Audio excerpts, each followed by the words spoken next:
इतना ज्यादा पाप किया कि परमेश्वर को दुख हुआ कि उसने उन्हें बनाया था। उसने पृथ्वी पर से हर एक को मिटाने के लिए एक जल प्रलय भेजने का निर्णय किया था, जो अन्य लोगों के समान नहीं था। नूह ने परमेश्वर से प्रेम किया और उसके आज्ञा का पालन किया। परमेश्वर ने नूह और उसके परिवार को जल प्रलय से बचाने का निर्णय किया। जल प्रलय के बारे में सावधान किया। उसने उसे एक नीची छत, 3 कोठरियों, 1 खिड़की और एक द्वार के साथ एक विशाल जहाज बनाने को कहा। आज्ञाकारिता में नूह ने इसका निर्माण किया। जानवर की किस्मों में 2-2 करके लेने को कहा, 1 नर 1 नारी। तब नूह, उसका परिवार और जानवर जहाज के अंदर गए। परमेश्वर ने द्वार को बंद कर दिया। रात तक बारिश आती रही।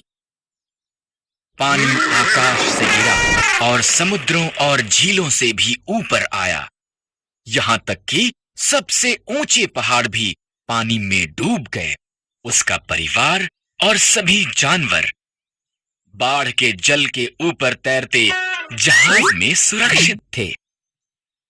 परमेश्वर एक पल के लिए भी नूह को भूला नहीं था। पानी सूखने लगा। जहाज अरारात पहाड़ पर ठहर गया। नूह ने एक कबूतरी को भेजा। जब वो वापस नहीं आई तो वो जान गया कि अब सब सुरक्षित थे। परमेश्वर ने उन्हें बाहर आने के लिए कहा। उसने आकाश में एक इंद्रधनुष को वादे के रूप में रखकर कहा कि वो कभी भी पूरी पृथ्वी को जल प्रलय द्वारा दोबारा नाश नहीं करेगा। अब्राहम, परमेश्वर ने कहा, मैं चाहता हूं कि तू हारान को छोड़े और किसी और देश में जाए। परमेश्वर ने अब्राहम को ये नहीं बताया कि हारान कहां पर था। मुझ पर भरोसा कर, परमेश्वर ने कहा, और तेरी संतान एक बड़ी जाति बन जाएगी। कैसे? अब्राहम को आश्चर्य हुआ। उसकी पत्नी सारा बच्चे पैदा करने के लिए बहुत बूढ़ी थी। मुझ पर भरोसा कर, परमेश्वर ने कहा, और तेरी संतान जितने आकाश में तारे हैं उससे ज्यादा होगी। वो पूरे संसार के लिए आशीष होंगे। मुझ पर भरोसा कर। उसके भतीजे लूत और सब कुछ जो उसका था उसे लिया। वो वहां गया जहां परमेश्वर ने उसे हमने शकेम में डेरा लगाया। परमेश्वर उसको प्रकट हुआ। मैं ये भूमि तुझे और तेरी संतान को दूंगा, परमेश्वर ने कहा। अब्राहम ने परमेश्वर के लिए वहां एक वेदी बनाई। वादा की हुई भूमि पर यात्रा की।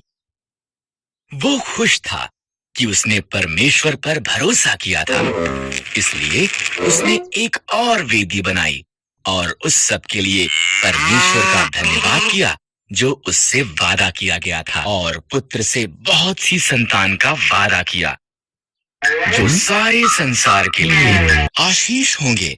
पर अब्राहम और उसकी पत्नी सारा बच्चे पैदा करने के लिए बहुत बूढ़े थे। अभी भी अब्राहम ने परमेश्वर के वादे पर भरोसा किया। जब वो 100 साल का था और सारा 90 साल की थी, परमेश्वर ने उन्हें अपना वादा याद कराया। सारा एक बालक को जन्म देगी। सारा इतनी प्रसन्न हुई कि वो प्रफुल्लित हुई। परमेश्वर ने मुझे प्रफुल्लित किया है, उसने कहा।